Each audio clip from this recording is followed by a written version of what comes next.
Welcome to the Raw Food Health Empowerment Podcast, where we delve into the powerful benefits of a holistic, high raw vegan lifestyle for achieving optimal health, brain function, and overall well being. But it's not just about personal health, we're also passionate about community development and creating a culture of health through business and collaboration. Join us as we explore the intersection of raw food, holistic health, and community building to empower ourselves and others to live our best lives. Today, I want to talk about a really interesting story I learned about. I'm on a journey, so I'm a brain health licensed trainer, but I'm also working towards a brain health professional certification. And in this training, it's by Amen University. Dr. Daniel Amen teaches the classes, and there's a good portion of the program where you are doing a practicum, basically looking over SPECT scans, which I talked about on a previous episode, which is a kind of brain scan that shows blood flow, if there's too much blood flow, too little blood flow, or just the right amount, right? And that is used to, those scans are used with a whole backstory of information, just like when you work with any kind of health professional, including a health coach. You do a health history, a health intake form, so the practitioner could get a full view of what's going on. So the scan is just part of that. Anyway, so in this practicum, we're going over scans, trying to see what could be going on with the brain, looking for what diagnoses could possibly be made here, right? And there's this really interesting story I wanted to share with you of a 14-year-old boy with some horrible scans. So like typically a 14-year-old will have a beautiful brain with really great blood flow, right?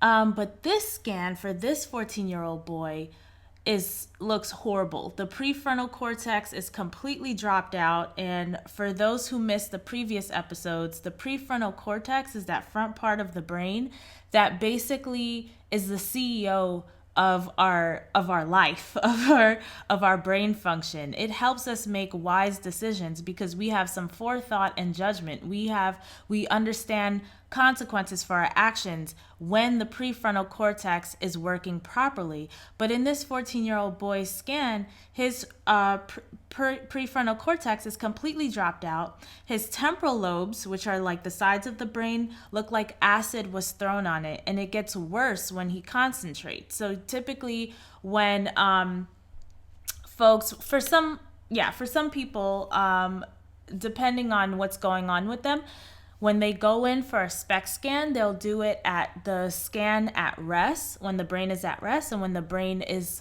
concentrating, right? So the brain at rest for this little boy's scan looked really bad. And then when he concentrated, it looked even worse. The front half of his cerebellum was also down, which is the back part of the brain, just to kind of give you an understanding audibly. But feel free to Google search a map, like a brain atlas, so you can kind of visualize what I'm talking about here.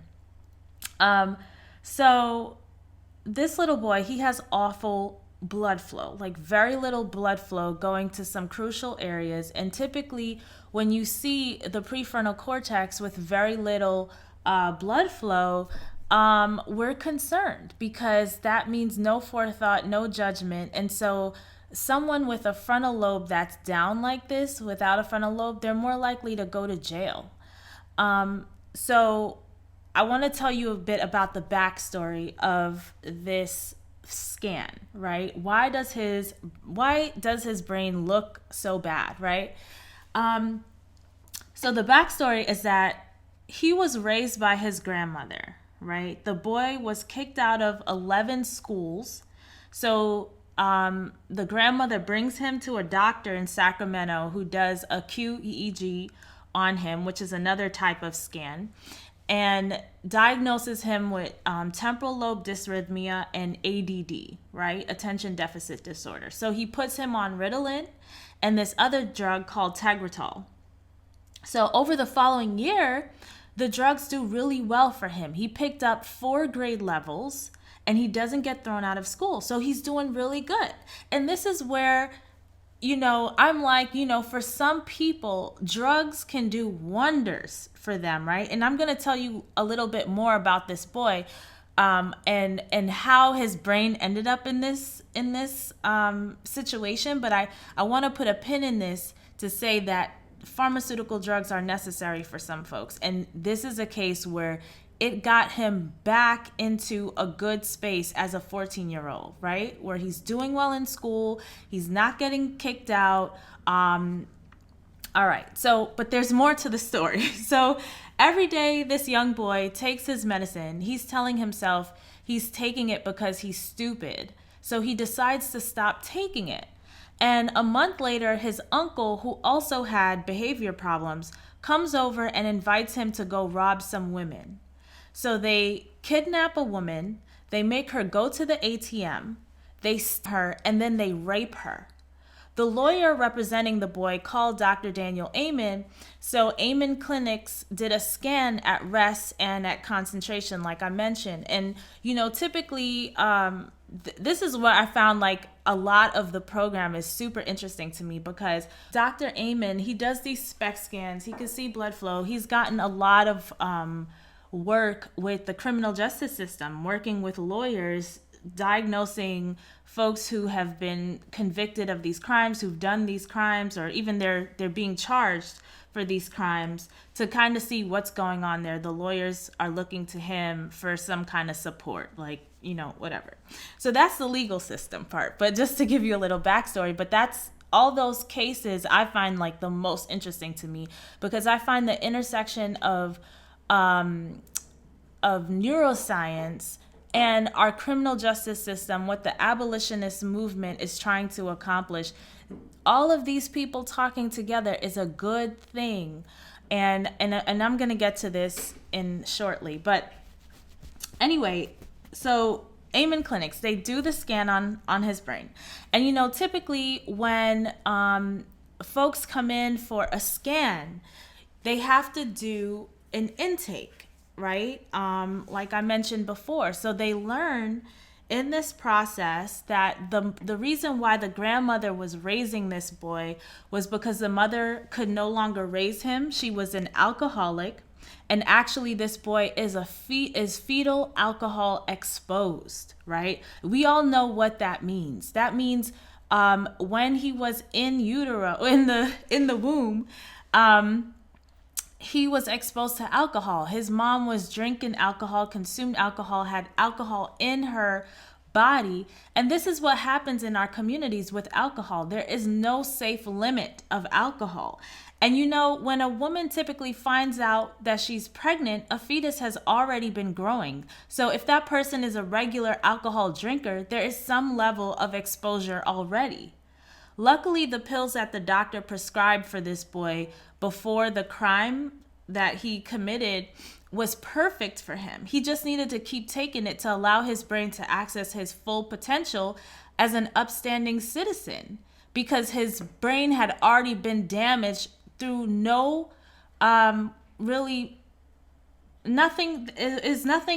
that he did to damage his brain, but his mom, like he had no control over it. But the mother was drinking alcohol, and he was exposed. So the drugs allowed him to access forethought, judgment, and learning. And it's like someone who has vision impairment wearing glasses. Glasses don't make you dumb or even smart, but it allows you to see. It allows your eyeballs to work because they're no longer functioning at full capacity without support. So sometimes the drugs for brains that need support is the only solution. And to me, when I look at this case, I feel like what I deduce from this, right? Everybody through their different lens of work and goals they're trying to achieve may see something different out of this case. But what I see is that we could decrease pharmaceutical drug use and crime simultaneously if we eliminated the sale of alcohol. I do not see a use case for alcohol because there's no safe level of consumption. And this is a great example of how we are actually encouraging more crime by selling alcohol in our community, right? Selling alcohol. If we don't sell alcohol, then we will have healthier brains. And this is not just for young kids, but for adults also. Alcohol damages the brain even as an adult, but you can see how this little boy, his life was ruined from the very beginning. He never had a chance. The drugs gave him that chance, and there was probably some communication breakdown, for him to stop taking these drugs, but he's a teenager.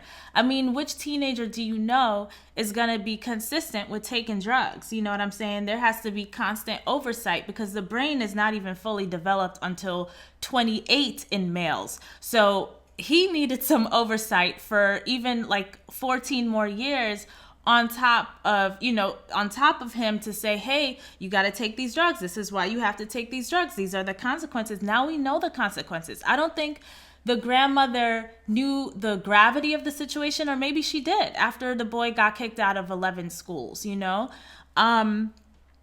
But this is a really horrible case, and this is where I really feel sorry for this little boy because he really did not have a chance, and it's really our society and our community that is doing this. During the COVID-19 pandemic, they as in the government, allowed for, I know in LA specifically, they definitely did this, but I feel like it was a federal thing where they allowed for the consumption of alcohol, and they did some kind of thing to benefit alcohol sales, restaurants and different food businesses that were selling alcohol, right?